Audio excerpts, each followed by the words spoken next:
So glad, Jan and Sune, to welcome you to the podcast. Thank you for being here. Thank you, Aubrey. Thank you very much for having us. Yeah. I'm so excited because I want to jump in with a topic I love very much, which is you and your website talk about becoming an audience growth hacker. And I love this idea. I love calling it that. I'm here in Silicon Valley. There's a lot of hackathons happening all over the place, but you guys are the first I've ever heard to say audience growth hacker. And so immediately, like for me, it really perked my interest. So can you first just explain what that means exactly? Yeah, absolutely. We've been in the tech industry for many years, and as you told, it's something completely normal and a completely normal term within the tech area. But we really felt that in this underserved world of performing art, that we need to sort of introduce this principle into the world of audience technology. Quite simply because, as you are also very, you can say, you agitate a lot for being data-driven, and we think there's no other way to really know if your experiments are working, if what you are sending out there in the world has a response, a positive response, or maybe a negative response, and therefore you should not continue to do that. And the only way to run a business, I think, in an audience engagement in a serious way is to be data driven. Yeah, and my favorite example is the McDonald's example. I don't know if you know it, Aubrey, already, but McDonald's once decided to test spaghetti bolognese.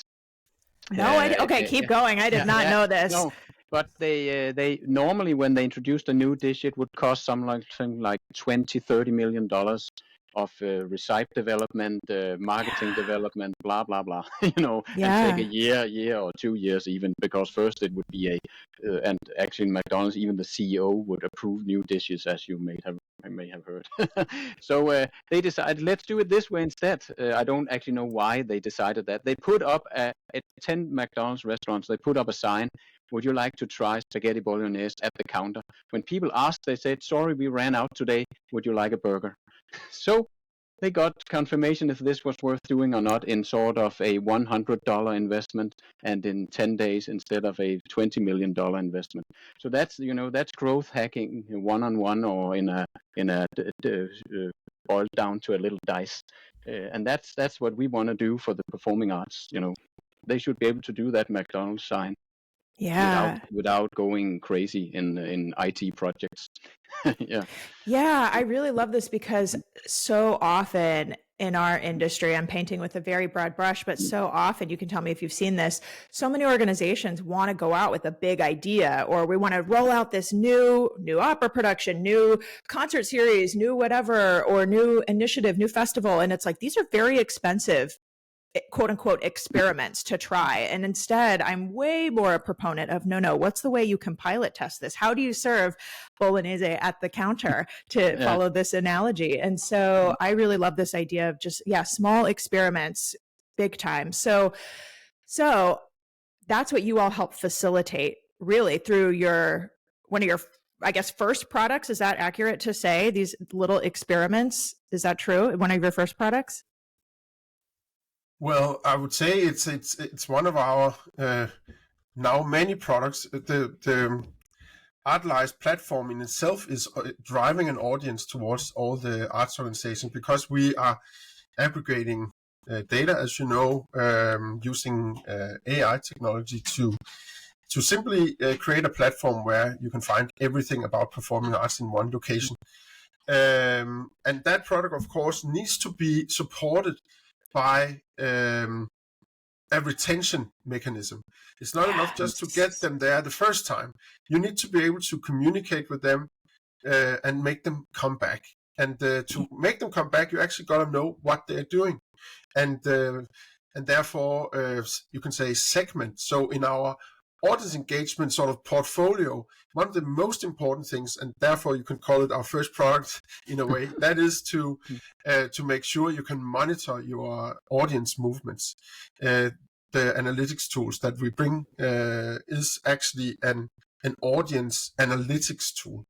And those segments, then you can play with them and you can see if your experiments are actually working on the groups that you are targeting on. It could be a group of people who are about to churn. It could be a group of people who are about to turn into subscribers or maybe even donors. But in this way, you can recognize which target groups you should engage with, and in the right language, so to speak, or in the right fashion. So you are not just sending the same message to everybody, hoping for the best. Yeah. Oh, speaking my language, not sending the same message to everybody and hoping for the best. Oh my gosh, this is why we get along. Okay, so can you give, I want to poke on this though. Can you give an example or two, like what's a super cool experiment, for lack of a better word, like an experiment that you've seen on the platform that was just really interesting? So talk about that, kind of give us the setup, and then the follow-up is going to be like, how does somebody use your software to do that? So kind of part one and part two of this question. Yeah, one of my absolute favorite cases is it's a mid-size symphony orchestra in the U.S. I think we will be discussing that maybe. We are actually a U.S. all U.S. company. You know, we have 5,000 symphony orchestras on the platform currently. Oh my gosh! But they engage with our analytics, drop their data. We come back to that, I think, how that actually happens. But the system generated a suggestion because it looked at the data and figured out that they have a 4 series subscription, and it's a small symphony orchestra with maybe not mid-size, with four events annually. But the data showed that many engaged with only the 3 of the 4 events. They actually did not want the classical events. They wanted the Christmas concert, the Pops concert, the Celtic celebration, or whatever, St. Patrick's Day you have, stuff like that in that segment of let's say, entertainment. So the system identified a group of people, offer them a 2 to 3 series subscription instead of only take all or nothing, and that worked wonders. You know, they were able to get people on a subscription that would never have done it before. And you could say it's not rocket science. They could have sat down with some spreadsheets and done the exercise themselves. But actually doing that's super hard, you know. So that's one of my favorite examples. It's actually a standard method, diversify your subscription offering. It's not, it's people have heard about it before, but here were the data to drive that decision, and here were the experiment system to see if it worked. You know, we can come back to how they checked how it worked. But that's one of my favorite examples. Actually, plain vanilla, standard stuff, not rocket science. But you needed someone to prompt you to start doing it. Yeah, I think that's important. I think everything you're saying. So, okay, so let me just make sure I understand though. So this is not saying everybody did not want the classical concert. It was just a subset of people, right? Just so everybody doesn't get really freaked out that people didn't want the classical concert. No, they shouldn't be freaked out. This was increasing the revenues. It was increasing the locked-in revenue early season from the subscriptions. It was not detracting from any revenue at all. So you know, and exactly like Sune just said, the same orchestra or arts organization, museum. I know, Aubrey, you work in a broader spectrum. We are not in museums yet. We are in where somebody goes on a stage and does something. But the thing is that there might actually be a customer seeing you in 2 different ways. They might actually see this and that symphony orchestra as a totally different than their neighbor, and that's fine. You don't have to have them have the same impression of you, as long as they love you and come back. And our system makes it possible to work with more segments, so it doesn't become overpowering for as you always talk about, a already lean organization. Yes. Yeah. Oh, this is so great. Okay, so then if somebody was using your software, then like in this example of this experiment, like what's happening? Like help us understand. Like the platform is prompting the user, the client organization, and saying like, here's a segment, we think we might want to try this 3 performance offer instead of the whole 4 concert series, or like, is that really what the prompt the client's given? Exactly. It identifies, for instance, it in this case, it had there are multi-ticket buyers here, but in a sub-segment of those, there are it was concretely 75 people who consistently never buy the classical, but consistently come to the others, even buys many tickets. There were people who bought 14 tickets. so invited a lot of people for the other. Why not get them on a subscription? Some of these guys then all of a sudden bought 50 tickets, maybe 14 subscriptions from one person, that you lock those thousands of revenue dollars early on.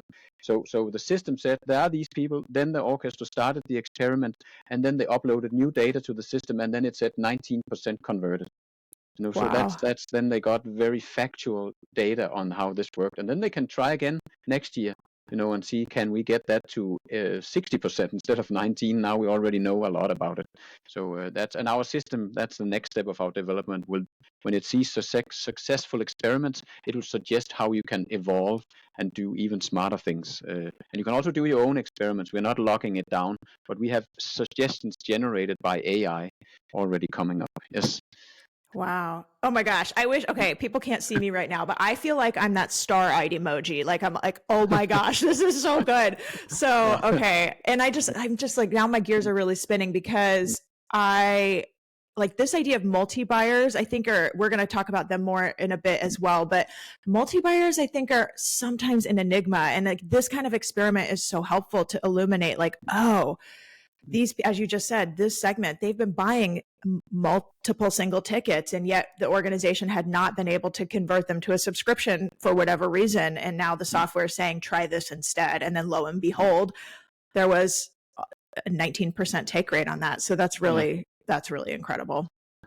Okay. So this is a good segue. I want us to talk about this new dashboard that just launched and the part that we worked on together. But before I dive into the dashboard itself and how are we tracking multi-buyers and all these different segments, I want to first talk about kind of the history behind it. So back way up, tell us your story, really. When did you get started? When you were first thinking about founding Artelize, like what problem or problems were you setting out to solve that you were seeing in the performing arts? So start there, start at the beginning. What were the problems? What's kind of the origin story?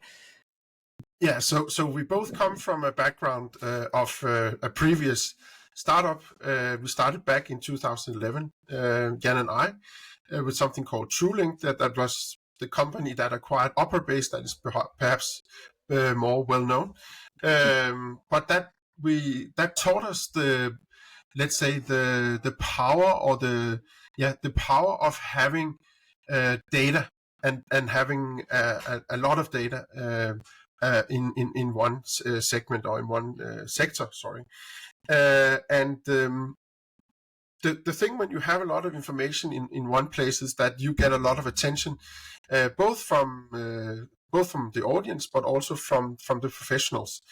And in 2020, after some years in TrueLink and Opera-based, where we sort of felt maybe this was a little bit too narrow, and we felt we needed to do more for the audience. There was a lot of things going on, especially then when the pandemic came. It became 100% evident that we need to do something for the audience, do something to reach a broader audience, but also, because at that time we didn't know what was going to happen, but we just saw the need to make sure that that the professionals had also other means of getting revenue, not just because everything closed down. So that the artists all of a sudden lost all their revenue. The arts organizations had to close down. We need to find a way to be visible in the market and also be able to approach our fans in new ways and make sure that we have many channels of revenue. So the whole idea to start with was about creating a marketplace where we could have a closer connection to the fans. We could find a new audience, make sure the whole industry was super visible and accessible. And then, of course, it developed into this getting the audience back and finding and let's say develop a new audience, a more young and diverse audience. So that's the background for Artelize, which is of course not just for opera. Now this is for the whole performing arts space. And what we often hear, there's this, there's still a slight, what is that called, defeatist. What do you call it that in English? Yeah. Yes, this that fate has said that performing arts lovers are getting gray-haired, and Oh, it's all over. It's all over. Yes, but that we have data showing there are audiences sitting around the corner from a symphony hall that didn't know that the artists they love were on tonight. They literally live across from it. But because they did not look out the window and see the banner and the building that Lang Lang was coming, they missed out on it. That happens all the time. There are tons of audiences out there. You just need to get them. And and people are spending more and more on performing arts after the pandemic. It's not going down, it's going up. So it's just about taking it, let's call it, taking it seriously and not being pessimistic about your future. Then there's a lot to do. So we set out to, let's make that platform where all those optimists can work from, and where even the pessimists can see, oh my God, new audiences are coming automatically from Artelize. Let me take a look at it. Yes. So. And may I add, it's just we from the very beginning we saw that there is a huge power in technology, and we believe that power is actually what can give the world a new renaissance. A renaissance that is not powered by the kings and princes like the last one, but by the people, for the people. Because if we connect arts organizations with the fan directly, then the transaction will also happen directly, and that can basically lead to a new renaissance of the performing arts. And we actually believe that is going to happen. Yeah. Oh, wow. This is really great. A place for the optimist and the pessimist. Oh, yeah. Cover everyone. Come one, come all. Okay. So just so everybody listening is clear, there's basically multiple entry points to your product, because you have this public consumer facing part of your platform that you just described. People can go buy tickets, shop around, that kind of thing. And then you also have this part that we were talking about before that's organization facing, and organizations, that's where they can run the experiments, input their data. So I just wanted to be clear that both direct to consumer and then also B2B, right? Am I capturing this correctly? Yes, absolutely. Yeah. Okay. Exactly. And also even merch. We are giving the arts organizations the opportunity to have their own merch shop directly on Artelize. And the reason for that, of course, is, okay, nice with the revenue. The artists cannot do the same, by the way. And it's nice with the revenue, but it's even nicer to know who your super fans are. So that becomes a data point in itself. One of the things to develop your audience with and incentivize your audience with. So therefore, it's a natural part of our portfolio, so to speak. Yeah, I have to say, when I first learned that you all had this portal for merch, at first I was kind of scratching my head because I was like, oh, it's not that big of a revenue stream. But then I heard you say what you just said in another session or conversation we had. And I was like, right, it's an indicator, right? Only super fans buy merch. Or at least somebody who has some kind of affinity enough that they want that souvenir or whatever. Exactly. So I think that's really brilliant. Like, I don't know, suddenly here's star-eyed emoji again, Aubrey, because suddenly I was like, right, it's not just about the revenue stream, it's about the indicator and the potential of that patron. And anyways, I got super jazzed. And we have talked about, not on this podcast, obviously, but the real cool thing is, because we use AI again, and it's totally no hands, no touch, it's automated. You can even make a collector's series for your season. So there's a mock per performance, a mock per artist that performs. There's actually some guys over at what is it called? Columbus Symphony. They're even doing these, embroidered badges, like for the college jacket with works, the planets by Holst. The Mahler cool. 5, you can get a badge for your jacket, I think that's amazing what they're doing up there. And that is, I don't know why they did it, actually. I don't know them personally, but I think they will get some traction they didn't even believe in out of that. Yeah. We'll talk about an indicator that go ahead. Yeah, especially if they sell it online, so you can actually see who bought those badges, because that's the whole thing here. Many, we know already, big organizations have their little corner shop with the merch. They don't know who buys it. Therefore, it's actually a little bit useless in my view. It's nice. It gives a little revenue, and when everybody's wearing your if someone is wearing your T-shirt, you also get some awareness out there on the streets. But what if you just sold it online like we can offer? And also, we are doing it in a fashion where they don't need to have a storage or anything, because it's made on demand, as close to the buyer as possible. So it's also in that way a little on the green agenda, that it's not just something you get made in China or something like that and have a huge storage for it. Yeah. Super easy. Yeah. Oh, I like this a lot. I was going to say earlier, yeah, we know the person who buys the Mahler embroidered patch for their jacket. We know that person is a super fan. Like, that's a real specific type of person. We really know that. Yeah, we really know that. Can you imagine that jacket with 10 badges, Oh my gosh. Yeah. Oh my God. Sign them up for a bequest immediately. Okay. Yes. Oh, just kidding. Okay. So let me just back to the agenda here. So let me just clarify. But you guys, so you're based in Copenhagen, both of you? Copenhagen? Yep. Okay. Yes. Yet you serve primarily U.S. organizations. True or false? That is correct. Absolutely true. And we just came back from the League of American Orchestras conference in Houston, where we met a lot of interesting, fun people that love what we do also. So that was nice. So we are actually running a business on U.S. soil from Denmark, India, Ukraine, Nigeria, UK, Italy. Our team is all over the place. So, but that's super cool. And we decided to go for the US first because it's simply the biggest market, with maybe another kind of issue.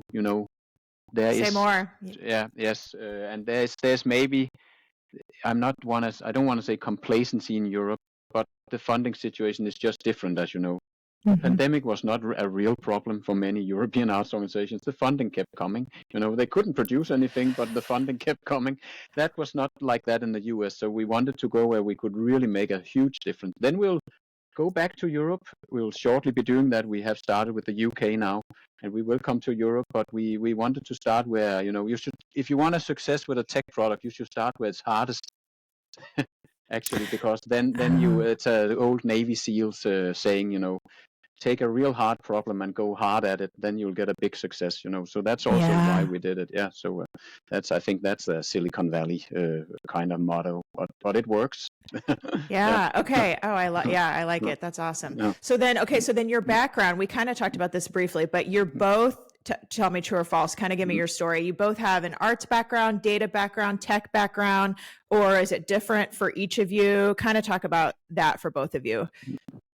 It is a little different. I have an artistic background as an opera singer, and Jan, he's a musicologist, if I may take it on your behalf, a musicologist with a tech background, because his first job after university was actually in a tech company. So I thought he was the perfect guy to ask about joining my project back in the day, because I thought he had both. And it was actually, we call each other the yin and yang of performing arts tech, because I would say we are really a rock solid team.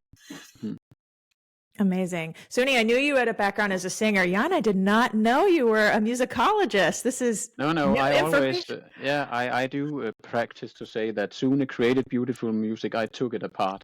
I took it apart. Yeah, and I'm also an avid jazz piano player, but only for myself. I would not. Yes, but luckily we get to hear it when he's in our home and he plays on my grand piano. I'm so happy about that.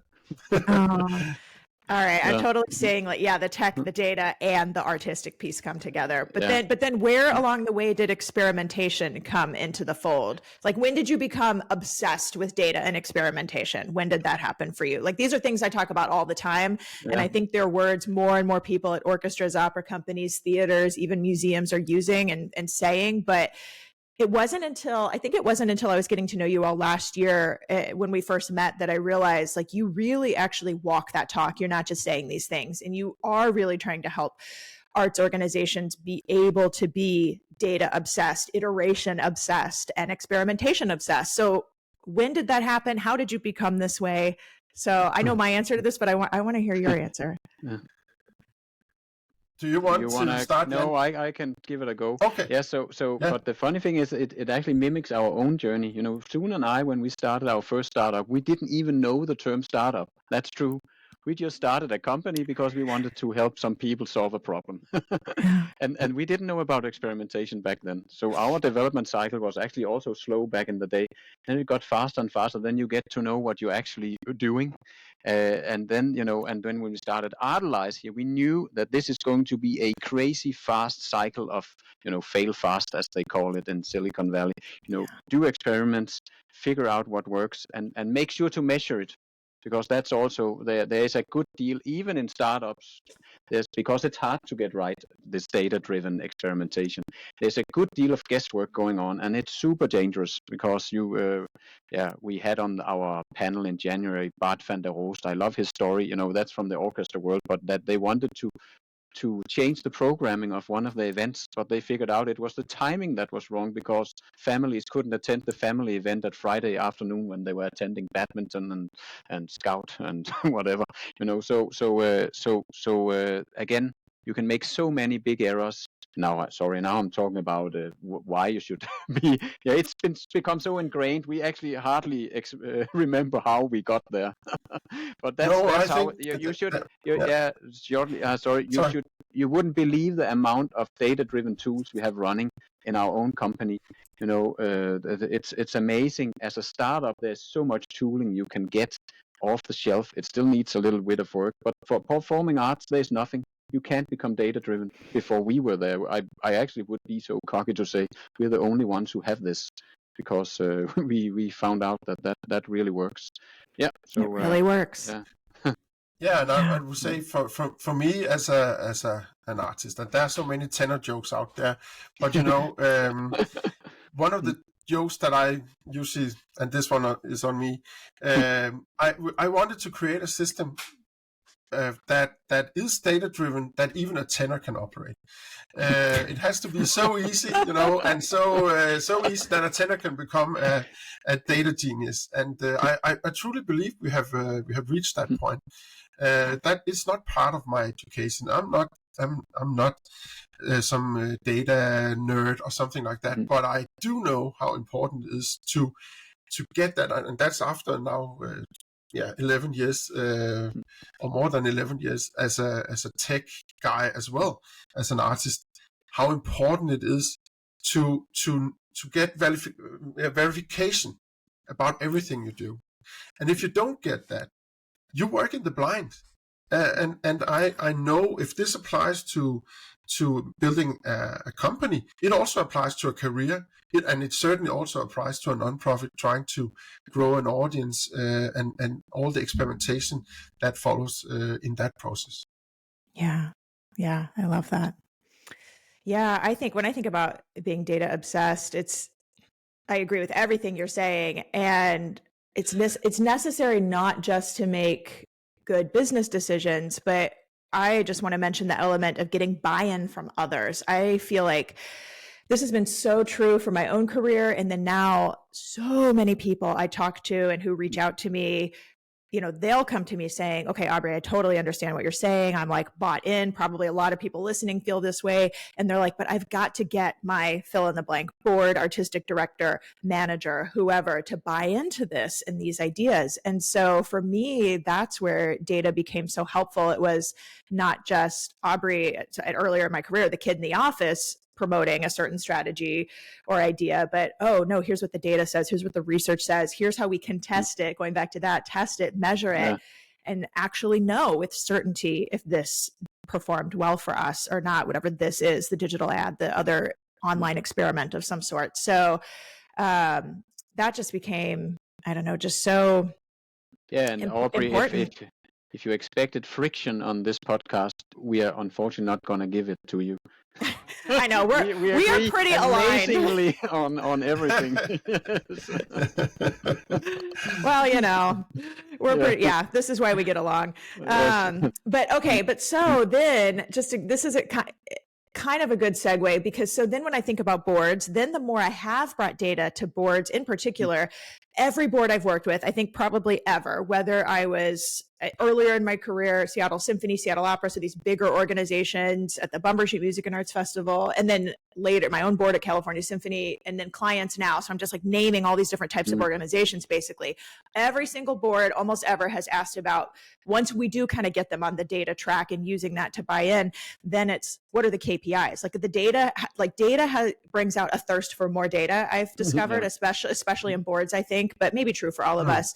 And so every board is like, but can we have a dashboard? Okay, if you are listening wherever you are right now, like somebody raise your hand if you've been through this with your board. They want a dashboard. And so I feel like this stuff takes so much work. And so this eventually gets into the next thing I want us to talk about. But to just bring together some of these threads, like I've always seen a need for organizations to get a better handle on their data. Like we joke about even a tenor could do it. That's what you want for your products. But also, joking aside, there's a real need for that type of empowerment to help organizations get the best handle on their data as possible. And so for all those reasons, whether it's board wanting a dashboard or organizations just trying to get a better handle of their own data, we want things to be easy for the staff. I'm bringing in all these other reasons.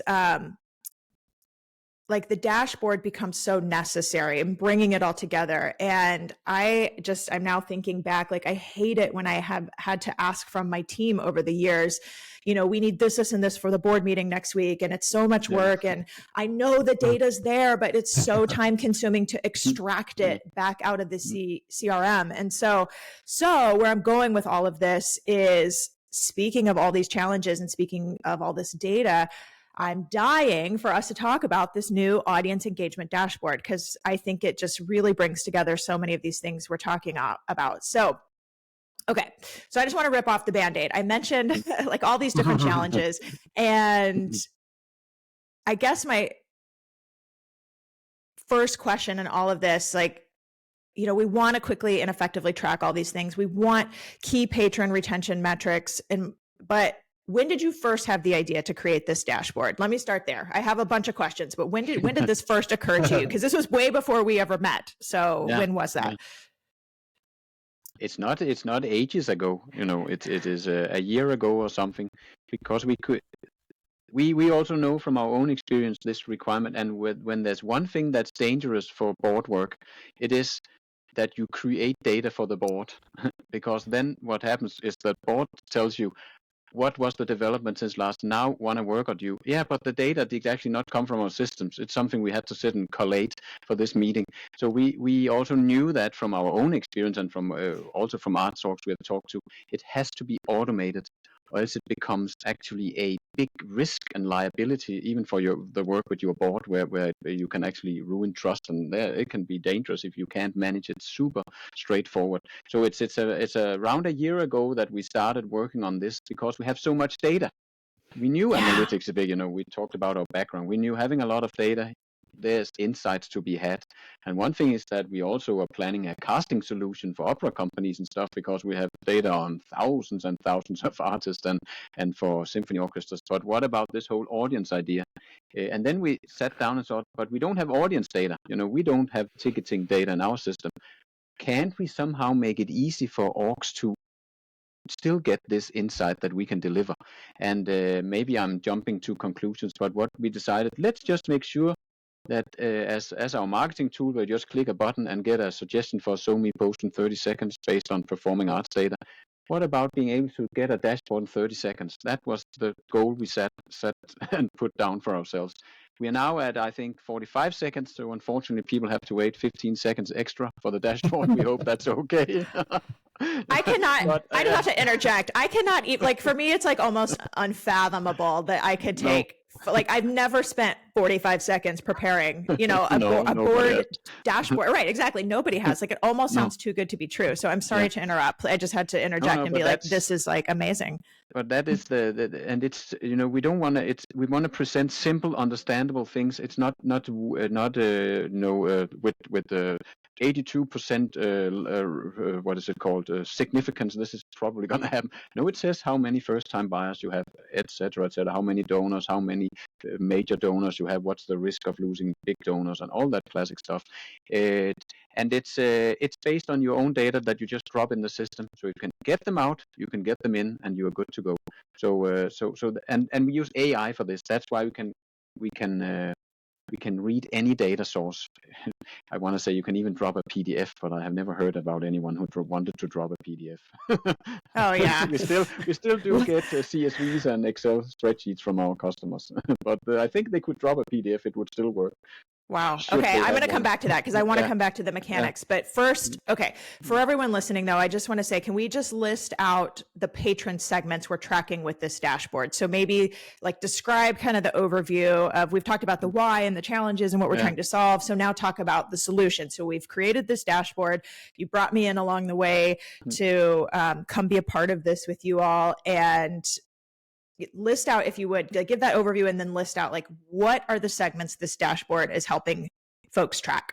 Yes, and it's it looks it looks a lot like your long haul model. It has a little bit of extra bells and whistles, but it is they're first newcomers, we call them that, but first time buyers, buyers, those that you, and it can that's also one of the big challenges customers have.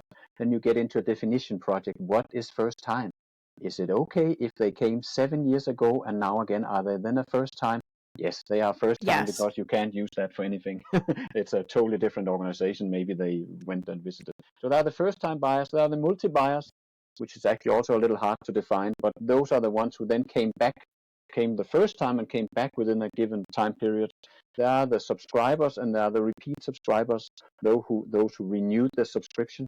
And then we have the donors, which we also break down in different segments: donors, major donors, repeat donors. So we also, and for the, just to keep, and because the board will be asking you who are the lapsed donors, who are the lapsed subscribers. So we also have that, although you could say that's not fun to look at, because you could say you failed, you lost them, but you will lose some people.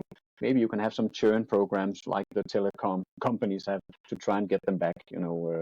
If you will always lose some people at some point. Maybe they move away, then you can't do anything. You can't attend your events anymore. But then they can become a donor actually. Yeah, there are always another way to engage people. If they were a subscriber for 5 years and move up to Michigan down from Florida, then maybe they want to support their home orchestra with a donation. Never give up on anything. Now I answered your question in a confusing way. I hope it made sense. Yeah, I think what's so important to underscore is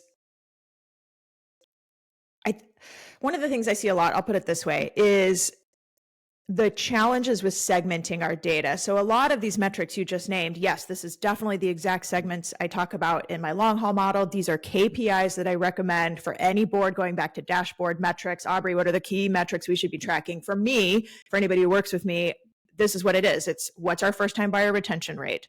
What is the pool of multi-buyers? Because that is our top prospect for subscriptions. And then once we get into subscriptions, it's breaking out first year subscribers from second year and higher. And just to give an example, just recently this happened. I was working with an organization and they said, we're looking at some of these metrics, and they said, Aubrey, our subscription renewal rate is 80%. They were pretty happy with that. Not a bad renewal rate. And they said, but we got to get it higher. Of course, we all want it higher. And that goes to this retention idea. And I said, okay, but overall renewal rate 80%. What is your first year subscriber renewal rate? They said, we don't know. I said, okay, please run these numbers because I think it'll tell us something.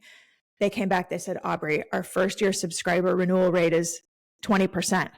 And I said, okay, that's a really big difference from 80% overall. That means once they're in, and this matches the broader data set, you can tell me if this is what you're seeing as well, but when somebody's in for a second year, they're really in. And by the time they're in for a third year of season tickets, they are so loyal. This is like 90% or higher often is the case, right? Okay, I see you nodding your head. So I was like, you want higher subscription renewal rates, you work on those first timers, and that's true for any subscription membership model in any sector. The first renewal period is the biggest drop off, but it's like you want to improve that metric, your overall retention rate, then your first time subscribers are where to focus. And they were like, okay. So suddenly it actually brought clarity to our scope of work together. Oh, we're going to work on renewing first year subscribers. So anyways, I just wanted to put a pin in that because I think it's important for people to see, like, breaking out these metrics in a clear way. And same thing for donors. First year donor renewal rates are pretty abysmal nationwide. And being able to separate that from the longer, more loyal folks is important. And then just as you said, Jan, being able to see their ticket history. Oh, they've been subscribing for 5 years. They're not yet a donor. Clearly, we need to be soliciting them at that point. And so that's really what my long haul model is all about is, how do we move people along this loyalty journey and take them on that journey? And it really starts extremely early. In our model, you can say it starts even before the first transaction, because the platform itself, the Artelize platform, you can say when we bring people to click on the ticket link for the first time, you can assume they are not regulars, because otherwise they would have gone directly to their own website and not through Artelize. But how do we already then and there greet them and say thank you for actually choosing to be interested in our offering and clicking this ticket link? So what we do is we give them, the arts organization, our clients, a chance to have a little screen coming up where they say, thank you so much for your interest. Here's a 10% discount on your very first buy. So we already start that conversation as early as humanly possible. And we got to get that retention rate up. It's now, I think it's between 10 and 15% in average, depending on the arts organization, which is appalling. Sorry. For first-time single ticket buyers. Yes, that's right. Exactly. So 90% never comes back. That's not good enough. So we all, as an industry, we need to do something about this. So the earlier you can start, the better. And then, of course, if you then don't know that these people are new, if they ever come back, then you're working totally in the blind. So that's why such a dashboard is super important. And if I can add a little thing, we there are some, the thing with arts organizations, many people did not come to work there, like Sune's tenor example. They did not work in arts organizations to sit and analyze their customer acquisition cost and newcomer retention rate. It's actually hard to get it to be intrinsic, so it has to be easy, or else it will be something you are driven away from, because then all the fun begins. Oh, let's do the programming now. Oh, that's fun. Which guest artist should we have next year? Yes, etc., etc. And what we have seen is that newcomer retention or first timer retention drives customer acquisition cost. It drives, if you looked at the organization from all the classic financial metrics, everything comes out of that. If you only work on that and nothing else, then everything improves in the organization over time. So and I think that's also what you are working on. But you can actually, if you don't have no bandwidth to work on anything else, then just do that. You will see amazing results on all your metrics. And if some expert came in and measured you from head to toe, is that the expression? then you would see everything going up. Yeah. Now I'm just reiterating my point in metaphors. Yeah. Okay. No, I love this so much. So then, so very tactically then, if people are hearing this and they're like, make it easier. Sounds great. I want help with my data. I want this easy thing you're talking about. Like, how does it actually work? Like we said, upload a spreadsheet, upload not a PDF, maybe, we don't know, but jokes aside, like spreadsheet, CSV, like it's that easy, or like what needs to happen? Yeah, that is how easy it is. You take, the more data we have, the better. And we don't care about the formatting. There's only one requirement, but that's always there of some reason, because that's a unique identifier. We do need to know that it's Aubrey Bergauer that bought a ticket or became a donor or was a subscriber. But you don't have to worry about it. And we have organizations, their donor thing is a manual spreadsheet that they update on the side. Then they have an audience view running the ticket, and they use MailChimp for their emailing or some real CRM system. But they simply are able to export it as is and drop it in our system. And they don't even have to care about time periods and scaling. Just take whatever they can get and drop it. And next month they take whatever they can get and drop it. We clean it and make sure to consolidate that Aubrey is the same Aubrey. And we have actually examples even where they didn't have an email, because their donor spreadsheet was not meant for mailing people. It was just to keep track of it. So we only had names or household names, but we still match them because we can figure out who it is. So you're using, let me make sure, I know this is in the weeds, but I just want everybody listening to understand. So generally email address is the unique That's a identifier. very good one, yes. Okay. And that makes sense. Of course, it's unique to everybody. And then, but if not, you're saying then you're trying to match on other fields is what I'm hearing. Just okay. like the name and stuff. And of course, it's not a 100% guarantee, but that's also what you should. That can kill any data project, and that's what we've seen so often killing. And also in my previous history working with banks and stuff, spending 7 years on identifying what is a customer, then you don't get anywhere. You should not sweat the details too much. If you lose one customer in the data, it does not matter compared to moving forward. That's a little bit the growth hacking mindset. Move fast and break things. I'm not sorry, I don't mean it like that, because we actually made sure that you move fast without breaking things. We have taken sort of that risk out of off your shoulders by at least making it 99.9% precise. Yes. Yeah. I say all the time, progress, not perfection. Like if we don't have an email on every single patron, of course we want that, but if we don't, like fine. Take 99% of my data. It won't matter actually. Yeah. Okay. And then, I mean, I guess we kind of talked about that, but I just also, I hear this a lot from organizations. They don't have faith in their own data. We know we have some bad data, and you're saying that's okay. We're going to work with what we've got, right? Am I hearing that? Because the cool thing is if somebody bought a ticket, then they bought a ticket. I've actually not seen very often that that's wrong.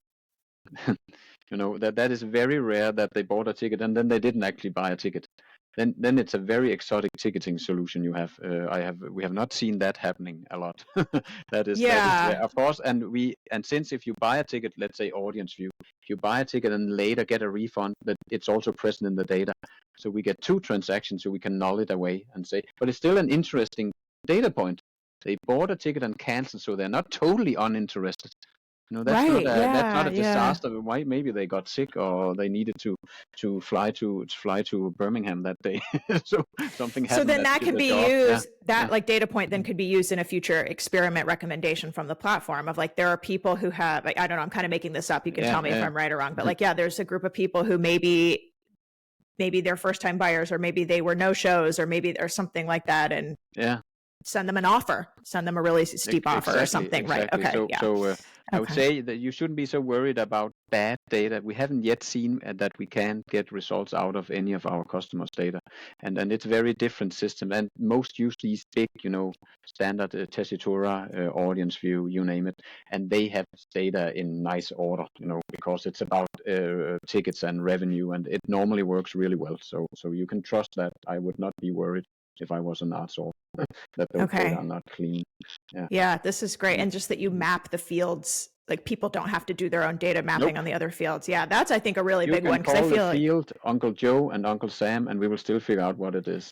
Okay, that's really great. Yeah. Okay, I know I'm in the weeds on all this stuff, but it's just, one, it's so important, I think, for the people doing this work to hear this. But I have to ask about one more problem that I see everywhere, and I want to ask how you dealt with it. So for some reason, and I'm not technical, so I don't know why this is, but almost every single CRM I have worked with, the segment that is the hardest to track is multi-buyers. So I said we would come back to multi-buyers. Here we are. And I don't know why, but like to pull a report from CRMs that says, I need to know for which attendees from this performance, any given performance, which group of attendees this was their second visit within 12 months. Like for any performance, what are the multi-buyers?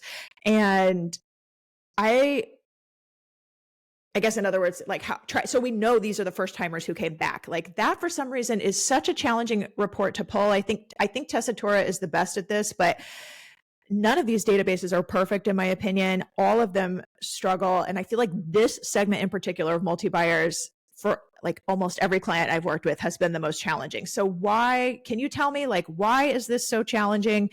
And what has Artelize done to be able to combat this challenge?